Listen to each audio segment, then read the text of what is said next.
Bonjour à tous, j'espère que vous allez bien. J'avais envie aujourd'hui de vous partager une petite liste de mes envies littéraires pour 2026. Alors je vais me contenter aujourd'hui de vous parler de livres qui sont dans deux genres différents, pas plus, parce que sinon cette vidéo durerait des heures, c'est pas la peine. Alors en général, je suis pas du genre à faire une liste de tous les bouquins que je souhaiterais dans l'année, mais j'avoue que depuis que je me suis mise à la fantasy, et vu que souvent ce sont des séries, j'apprécie de savoir un peu jusqu'où ça va aller, combien de tomes il va y avoir pour pouvoir aussi me décider. En ce qui concerne les autres genres littéraires, j'ai tendance soit à les choisir parce que je flâne dans une librairie et je découvre au hasard, soit c'est des auteurs que j'apprécie beaucoup et du coup je sais que je vais me procurer leurs bouquins à chaque sortie littéraire, comme Amélie Nothomb par exemple, ou alors c'est parce que c'est des séries que j'aime beaucoup aussi et que du coup je sais que je vais me les acheter automatiquement. Exemple, Éric Foissier, tous ses livres sur le bureau des affaires occultes, voilà, je me les procure à chaque fois, ça y a pas de souci. Donc là, je me suis contentée aujourd'hui. Oui, j'ai pris mon ordinateur parce que c'est quand même plus simple pour vous donner une idée des dates et des sorties. Donc aujourd'hui, je vais surtout me contenter donc de deux genres, donc romantasy principalement, mais on a un peu de dark romance. Ça vous donnera peut-être aussi des idées de lecture à venir. Donc pour commencer, on a le troisième tome de Assistante aux vilains, donc Accomplice aux vilains, qui sort le 22 avril et que j'ai très hâte de découvrir. Donc pour ceux qui connaissent pas, voilà, je les ai ici en fait. Donc vous avez le premier qui est magnifique. Alors j'avoue que quand j'ai acheté le premier, je pensais vraiment que ça serait une trilogie, c'était annoncé tel quel. Et finalement, il va y avoir peut-être un quatrième, voire un cinquième bouquin. Donc si jamais vous voulez vous y mettre, prévoyez la place. On est plutôt sur une cosy romantasy. Moi j'aime beaucoup parce qu'il y a beaucoup d'humour dedans.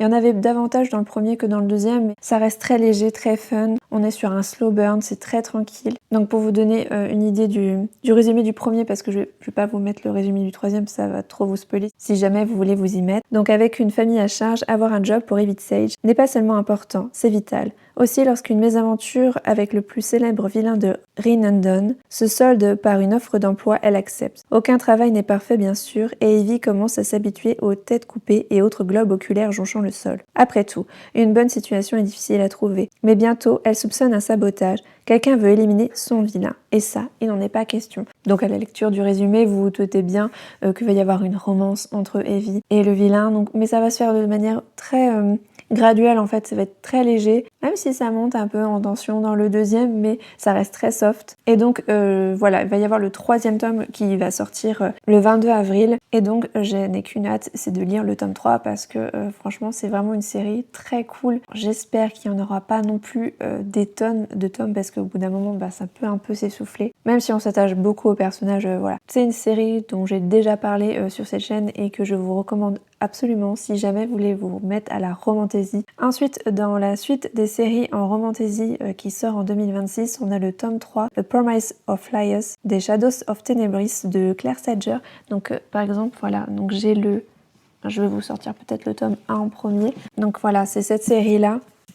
Qui est très très belle. C'est pas la première fois que je vous parle de cette série. Je vous en ai parlé notamment du fait de vous méfier de la couverture qui fait très jeunesse, mais en fait c'est clairement pour un public averti. Il y a pas mal d'érotisme dedans. On est sur quelque chose de très ouvert, donc vraiment une très très bonne série à base de complots politiques, d'univers magique, de failles bien sûr. Donc autant le tome 1 se déroulait dans le monde des humains, autant le tome 2, d'ailleurs je vais vous le sortir ici, il est tout aussi beau. Voilà, celui-ci se passait du coup dans le monde des faées. Donc voilà, j'ai trop hâte de savoir où va se dérouler du coup le troisième tome, de savoir comment ça va se passer. Parce que dans tous les cas, les deux livres se terminent à chaque fois en fin ouverte et on n'a qu'une hâte, c'est d'en savoir plus, de connaître la suite finalement. Alors ça va être une trilogie, voilà, ça va être le dernier bouquin qui avait besoin d'être traduit. Si vous cherchez une trilogie en romantasy, avec du spicy, voilà, cette série-là de Claire Sager, elle est vraiment chouette. Ensuite, on a L'Assassin des Dieux de Jocabel C. Caballero. Alors, c'est un livre qui est sorti il n'y a pas très longtemps, le 9 janvier. Donc, si jamais vous voulez vous procurer, ça peut être pas mal.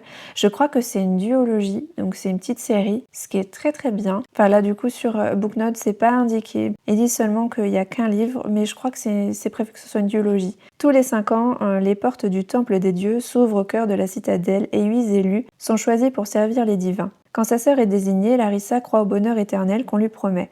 Jusqu'à découvrir l'horrible vérité, les dieux sacrifient les élus pour nourrir leur puissance et sa sœur a été victime des plus impitoyables d'entre eux, Lorcan, le dieu de la guerre. Déterminée à le venger, Larissa s'infiltre au temple sous l'identité d'une prêtresse dévouée. Mais face au dieu, qu'elle déteste bien sûr, tout dérape. Piégée par un artefact qui l'empêche de porter le coup fatal, elle doit compter sur son alchimie pour accomplir sa vengeance sans être démasquée. Chaque mensonge devient un risque, chaque élixir une arme, et chaque regard échangé avec l'Orcane une menace qui fait vaciller son cœur. Dans ce labyrinthe de dangers et de désirs interdits, Larissa parviendra-t-elle à éliminer le dieu qui a détruit sa sœur ou succombera-t-elle à la tentation qui scellera son destin? Donc là, on est sur la mythologie, de la romance, de la dark romantasy. Et du coup, je suppose que c'est pour un public averti. C'est vrai que c'est pas indiqué sur Booknote, ce que je trouve assez dommage, mais enfin bon, bref, je pense que c'est pour adultes, hein, très clairement. Ça fait partie voilà, des nouveautés de janvier qui est sorti et qui me tente vraiment bien. Si jamais vous vous êtes déjà procuré ce bouquin, n'hésitez pas à me le dire en commentaire. Je serais très curieuse d'avoir votre avis parce qu'il me fait vraiment de l'œil. Ensuite, en autre nouveauté qui me tente bien pour cette année et qui sort le 4 février, donc je pense qu'à l'heure laquelle cette vidéo sort, le bouquin est déjà sorti, peut-être que je me suis déjà procuré. C'est Blood Over Bridhaven de M.L. Wang, je ne sais pas, je ne connais pas du tout cet auteur-là. Je crois que c'est que son deuxième bouquin et ça a l'air d'être un one-shot, donc ça c'est plutôt cool parce que c'est pas forcément évident en romantasy de trouver des one-shots, c'est vraiment très compliqué. Et du coup, le résumé, est-ce que je le récupère? Oui, il est là. La magie a un coût, quelqu'un doit payer. Fiona, je pense que ça se dit comme ça, a consacré chaque instant de sa vie à la magie afin de devenir la première femme au mage. Lorsqu'elle parvient enfin à accomplir l'impossible, elle comprend que le vrai combat ne fait que commencer. Ses nouveaux collègues sont prêts à tout pour l'humilier, comme lui attribuer un concierge au lieu d'un véritable assistant. Mais ni Fiona ni ses pairs ne savent que cet homme taciturne, Thomil, était autrefois un chasseur nomade, seul survivant de sa tribu. Ensemble, mages et étrangers découvrent un terrible secret qui pourrait tout changer ou leur coûter la vie. Donc là, on est sur... qu'est-ce qu'ils mettent en termes principaux du livre? Fantasy politique, Dark Academia, religion, magie et colonisation. Je connais pas du tout l'auteur et ça peut être très sympa. Donc voilà, ça c'était le suivant. Ensuite, parce que j'en ai encore d'autres, hein, ça fait quand même une bonne liste. Ensuite, on a Dance of Liars de Britney Arena. Je sais pas si ça vous parle, c'est une série pareil en 2 livres, donc ça c'est cool aussi. Les romantasy, quand c'est en one shot ou quand c'est qu'en 2 livres, ça va, ça passe plutôt bien. C'est pas trop long, ça prend pas trop de place dans la bibliothèque. C'est un bon point. Donc là, en termes principaux, j'aime bien Booknote pour ça. Je sais pas si vous aussi, quand vous choisissez des livres, vous regardez un petit peu les thèmes pour savoir si ça peut vous plaire ou non. Donc là, on est sur de l'espionnage, trahison, secret, royauté, intrigue de cour, romantasy, avec le trope Enemies to Lovers, donc plutôt chouette. Et j'avoue, le bouquin, en fait, je l'ai vu, il avait l'air super beau. Donc... je me dis, il ferait bien dans la bibliothèque. Bon, il n'y a pas que ça, hein, le résumé me tentait bien. Je vous le lis d'ailleurs, ça vous donnera une petite idée de l'histoire. Mon protecteur a disparu, révélant sa nature de monstre, mais je ne suis pas une demoiselle en détresse, ni une princesse enfermée dans une tour. Je suis une ombre. Déjà, côté badass, c'est tout ce que j'aime. Vassalie Moran était danseuse à la cour du roi Ilian, jusqu'à ce qu'il l'accuse d'un crime qu'elle n'a pas commis. Après 2 ans de souffrance au fond d'un cachot, elle est soudain convoquée devant son souverain. Celui-ci lui propose un marché. Si elle devient son espionne à l'Assemblée des Couronnes, un monde à part fait de verre fumé et d'apparence trompeuse, il lui accordera sa liberté. Mais les missions d'Ilian se font de plus en plus cruelles et dangereuses, et Vassalie découvre que le monstre qu'elle sert est allié à un être plus maléfique encore. Vassalie se rapproche alors du plus grand adversaire d'Ilian, son frère Anton, le roi du Myrhidran occidental, qu'on dit aussi débauché que séduisant. Mais alors que la rivalité entre les 2 frères atteint son paroxysme, le passé de Vassalie ressurgit au grand jour. Si elle veut survivre, elle va devoir décider de qui faire confiance, pour qui se battre et ce qu'elle est prête à sacrifier. Alors j'avoue, en lisant le résumé, ça m'a fait penser un peu à la série Kiss of Iron de Claire Sedgwick dont je vous ai parlé. Le tome 3 sort bientôt, si vous avez suivi jusque maintenant. Dans le sens où il y a le côté un peu espionnage, royauté, ce genre de choses. Le Enemy to Lovers, le mec qu'on est censé espionner, puis finalement, on craque un peu pour lui. Bon, c'est totalement assez connu, mais je me suis dit pourquoi pas. Ça peut me faire aussi découvrir un autre univers. Et puis finalement, bon, les personnages sont quand même un petit peu différents. Donc à voir, je me dis pourquoi pas, en tout cas l'histoire me tente bien. Et le bouquin, il a l'air superbe, donc forcément ça me donne envie de me le procurer. Donc là, on était principalement sur de la romantasy. Maintenant, je vais vous parler de 2 bouquins, enfin 2 duologies qui sortent cette année et qui sont écrits par Anna Triss, que j'aime beaucoup, et qui nous propose cette fois-ci de dark romance. Donc tout d'abord on a Hellstone Academy, le tome 1, My Bloody Princess, qui sort du coup le 4 mars en papier. Il est déjà sorti en numérique, mais bon, team papier, voilà, je ne peux pas m'empêcher d'attendre. Sachant que du coup, là le tome 1 donc, sort le 4 mars et le tome 2 sort en juin. Donc il n'y a pas beaucoup de temps à attendre entre les deux et ça c'est plutôt chouette. En plus je crois qu'ils sortent tous les deux en poche, donc vraiment en termes de budget on est plutôt cool.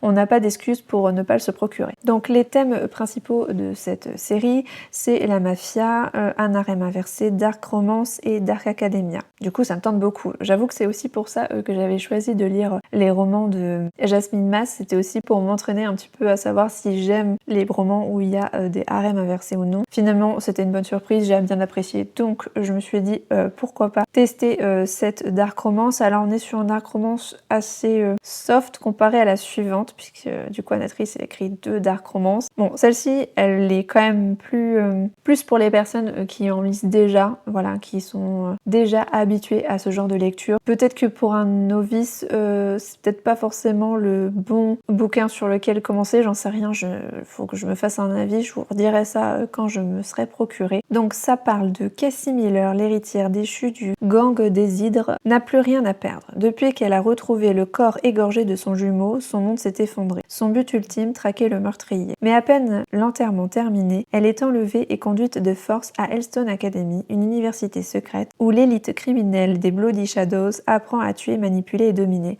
Alors ça c'est un truc, c'est rigolo parce que j'aime pas trop les romances qui se passent en université actuelle dans le monde moderne, voilà.